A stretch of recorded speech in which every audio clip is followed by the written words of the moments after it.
Miss world Bangladesh 2019-এর বিজয়ী রাফা নানজিবা তোরশা নির্জন স্বাক্ষর নামের সিনেমা দিয়ে বড় পর্দায় নাম লেখান তিনি। ইতিমধ্যেই সেই সিনেমার শুটিং শেষ করেছেন তিনি। এতে তার বিপরীত অভিনয় করেছেন ছোট পর্দার জনপ্রিয় অভিনেতা খায়রুল বাশার। ছবিটি রয়েছে মুক্তির অপেক্ষায়।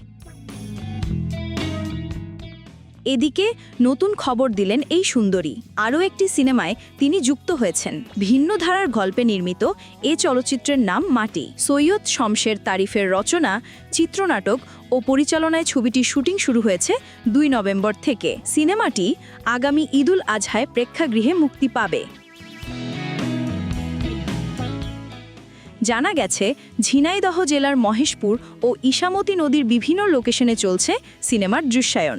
আরও 4 থেকে 5 দিন শুটিং হবে বলে নিশ্চিত করেছেন নির্মাতা। গ্রামীণ প্রেক্ষাপটে নির্মিত এই ছবির গল্পে রয়েছে মানুষের স্বপ্ন, সংগ্রাম, মাটি ও নদীর সঙ্গে একাত্ম এক জীবনযাপনের বিশদ বর্ণনা। চরিত্রটি নিয়ে উচ্ছ্বসিত তোরশাও। তিনি বলেন, ছবিটি নিয়ে আমি খুবই আনন্দিত। এর গল্প ও চরিত্রটি বেশ অসাধারণ। ফুল ও প্রেমের দারুণ এক আয়োজন থাকবে এখানে।